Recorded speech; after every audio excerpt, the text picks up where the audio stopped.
South ఇండియాలోని అతి తక్కువ ధరలకి రత్నాలనందించే ఏకైక సంస్థ 6JVR. డబుల్ ఇంజిన్ సర్కారు ఫలితాలు ఇచ్చేందుకు ఆంధ్రప్రదేశ్లో ఉన్నటువంటి కూటమి ప్రభుత్వం కసరత్తుని ముమ్మరం చేస్తుంది. ఇప్పుడు మరొక కొత్త పథకం అని చెప్పలేము. గతంలో అమల్లో ఉన్నటువంటి పథకాన్ని కేంద్రం స్పాన్సర్ చేస్తున్నటువంటి స్కీమ్ని ఆంధ్రప్రదేశ్ ప్రభుత్వం లైవ్లోకి తీసుకొచ్చేటువంటి ప్రయత్నం చేస్తుంది. అదే కీలకమైనటువంటి పథకం. ముఖ్యంగా అనాథ పిల్లలకి వరంలా ఉపయోగపడేటువంటి పథకం. వాత్సల్య పేరుతో గతంలో 2023-24లో కేంద్ర ప్రభుత్వం దీన్ని ప్రారంభించింది. ముఖ్యంగా అనాథ పిల్లలకి అలానే తల్లిదండ్రులు వివిధ రకాల సమస్యలతో ఉన్నారు. అంటే 17 రకాల కేటగిరీలని కేంద్ర ప్రభుత్వం నోటిఫై చేసింది. ఈ 17 రకాల కేటగిరీల ద్వారా ఇబ్బంది పడుతున్నటువంటి పిల్లల్ని ఆదుకోవడమే ఈ పథకం లక్ష్యం. దీని ప్రకారం చూస్తే నెలకి 4,000 రూపాయలు డైరెక్ట్ బెనిఫిట్, అంటే ఆ పిల్లల అకౌంట్లు లేదా ఆ పిల్లల గార్డియన్స్కి సంబంధించినటువంటి అకౌంట్లో వేసేటువంటి అవకాశం ఉంటుంది. ఇది స్టేట్ సెంటర్ స్పాన్సర్డ్ స్కీమ్ కేటగిరీలోకి వస్తుంది. కేంద్ర ప్రభుత్వం 60% వ్యయాన్ని ఇందులో భరిస్తుంది. రాష్ట్ర ప్రభుత్వం మరో 40% మ్యాచింగ్ గ్రాంట్ కింద భరించాల్సినటువంటి అవసరం ఉంటుంది. అయితే గతంలో ఉన్నటువంటి జగన్మోహన్ రెడ్డి ప్రభుత్వం ఈ పథకాన్ని పట్టించుకోలేదు. కనీస నిధులు కూడా కేటాయించినటువంటి పరిస్థితి ఉంది. ఇప్పుడు కూటమి ప్రభుత్వం దీనికి పదును పెట్టేటువంటి ప్రయత్నం చేస్తోంది. కేంద్ర ప్రభుత్వ సహకారంతో రాష్ట్ర ప్రభుత్వ వాటాను భర్తీ చేసేటువంటి ప్రయత్నం జనవరి, ఫిబ్రవరి మాసాల్లోనే ప్రారంభించింది.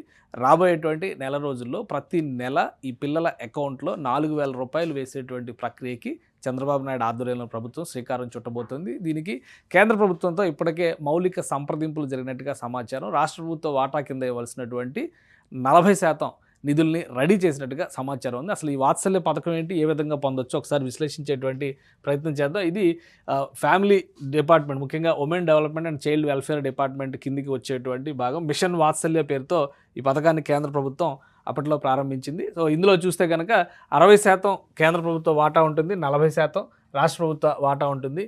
సో ఇక్కడ ప్రధానమైనటువంటి కేటగిరీలు ఒక 17 కేటగిరీలని కేంద్ర ప్రభుత్వం డిఫైన్ చేసింది.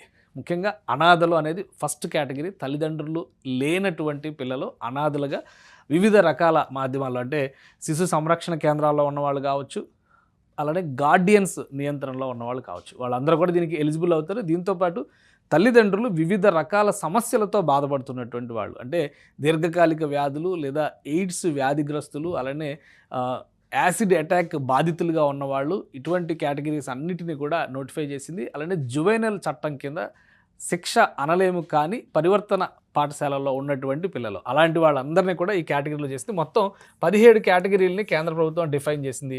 దీనికి సంబంధించి 60-40% వాటా కింద కేంద్ర రాష్ట్ర ప్రభుత్వాలు ఈ స్కీమ్ని స్పాన్సర్ చేయబోతున్నాయి. ఇది 4,000 రూపాయలు సపోర్ట్ కింద ఇస్తారు. నెలకి 4,000 రూపాయలు. సంవత్సరం వచ్చేసరికి మొత్తంగా 48,000 రూపాయలు వాళ్ళ అకౌంట్లో వేసే విధంగా చర్యలు తీసుకుంటారు. ఇందులో రాష్ట్ర ప్రభుత్వ వాటా ఈ 4,000 రూపాయలు రాష్ట్ర ప్రభుత్వం 1,600 రూపాయలు స్పాన్సర్ చేయాలి. మిగిలినటువంటి 2,400 రూపాయలని కేంద్ర ప్రభుత్వం మ్యాచింగ్ గ్రాంట్ కింద ఇస్తుందన్నమాట. సో అంటే ఈ నిధులు ఇచ్చిన తర్వాత ఆయా లబ్ధిదారుల అకౌంట్లలోకి నేరుగా బదిలీ చేస్తారు.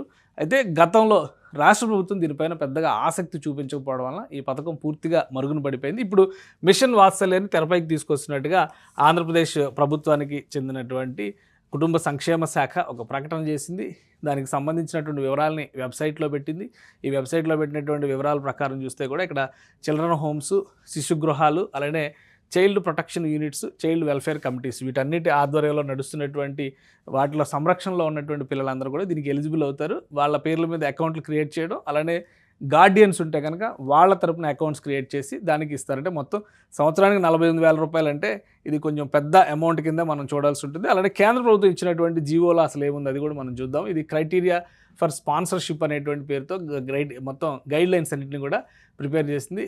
Children are orphan and are living with the extended family. Extended family అంటే బాబాయిల దగ్గర కానీ, పిన్ని దగ్గర కానీ, ఇట్లా వాళ్ళ కుటుంబ సభ్యులకి సంబంధించినటువంటి వాళ్ళ సంరక్షణలో ఉన్నటువంటి పిల్లలందరూ కూడా దీనికి ఎలిజిబుల్ అవుతారు. పిఎం కేర్ కింద దీన్ని తీసుకొచ్చారు. ఈ పథకాన్ని చిల్డ్రన్ వెల్ఫేర్ స్కీమ్ కింద దీన్ని అమలు చేయాలని చెప్పని కేంద్ర ప్రభుత్వం నిర్ణయం చేసింది. అలానే 17 కేటగిరీలు ఇందులో డిఫైన్ చేసింది. పిల్లల తల్లిదండ్రులు, విడాకులు తీసుకున్నటువంటి తల్లిదండ్రులు ఉన్నా కానీ, లేదా వివిధ కారణాల వలన విడిపోయిన వాళ్ళు కావచ్చు, రకరకాల అంశాలని ఇందులో క్రైటీరియాగా పేర్కొన్నారు. మరొక బేసిక్ అంశం ఏంటంటే వాళ్ళ యాన్యువల్ ఇన్కమ్ కూడా ఇక్కడ డిఫైన్ చేశారు. సంవత్సరానికి 96,000 రూపాయలు, పట్టణ ప్రాంతాల్లో 96,000 రూపాయలు ఆదాయం ఉన్నటువంటి కుటుంబాలు కావచ్చు, గ్రామీణ ప్రాంతాల్లో కేవలం 72,000 రూపాయలు ఆదాయం ఉన్నటువంటి కుటుంబాలు, వీటన్నిటికీ సంబంధించినటువంటి వాళ్ళందరూ కూడా దీనికి అర్హులవుతారు. మిషన్ వాత్సల్య కింద అప్లై చేయాల్సినటువంటి డీటెయిల్స్ కూడా ఆన్లైన్లో అవైలబుల్ ఉన్నాయి. ఈ ఎన్రోల్మెంట్ ఫార్మాట్ని రెడీ చేసుకొని మనం ఆంధ్రప్రదేశ్లో ఇప్పుడు చేస్తున్నటువంటి ప్రాసెస్ ప్రకారం అయితే గ్రామ సచివాలయాలు, వార్డు సచివాలయాల్లో కూడా దీనికి సంబంధించినటువంటి వివరాలు దొరుకుతాయి. సో ఇది ఫిల్ చేసి సబ్మిట్ చేసుకుంటే కనుక రాష్ట్ర ప్రభుత్వం ప్రతి నెల 5వ తేదీని దీనికి డిజైన్ చేశారు. 5వ తేదీన దీనికి సంబంధించినటువంటి సర్టిఫికేషన్ ఇదంతా కూడా అక్కడ అధికారులు పూర్తి భర్తీ చేసేటువంటిది. దీంతోపాటు ఒక అప్లికేషన్ ఫామ్ కూడా ఉంటుంది. సో అప్లికేషన్ ఫామ్ను కూడా ఫిల్ చేస్తే కనుక ఈ మిషన్ వాత్సల్య అనేది అమలులోకి తీసుకురావడానికి అవకాశం ఉంటుంది. లబ్ధిదారుల జాబితాని ఫైనల్ చేస్తుంది రాష్ట్ర ప్రభుత్వం త్వరలోనే. ప్రతి నెల 5వ తేదీన ఈ నిధులు విడుదల చేసే విధంగా రాష్ట్ర ప్రభుత్వం చర్యలు తీసుకున్నట్టుగా అనౌన్స్ చేస్తుంది. రాష్ట్ర ప్రభుత్వ వెబ్సైట్లో కూడా దీనికి సంబంధించినటువంటి అంటే కుటుంబ సంక్షేమ శాఖ వెబ్సైట్లో కూడా దీనికి సంబంధించినటువంటి వివరాలు ఉన్నాయి. ముఖ్యంగా అనాథ పిల్లలకి ఇది ఒక చేయూత కింద కేంద్ర ప్రభుత్వం తీసుకొచ్చింది. సో మొదటిసారిగా ఆంధ్రప్రదేశ్లో పూర్తి స్థాయిలో ఈ పథకాన్ని అమలు చేసేందుకు మరోసారి కూటమి ప్రభుత్వం ముందడుగు వేస్తుంది. గతంలో తీసుకున్నటువంటి నిర్ణయాలు అంటే ఎక్కడ కూడా పూర్తి స్థాయిలో సమగ్రంగా ఈ పథకాన్ని అమలు చేసే ప్రయత్నం ఆంధ్రప్రదేశ్ రాష్ట్రంలో జరగలేదు.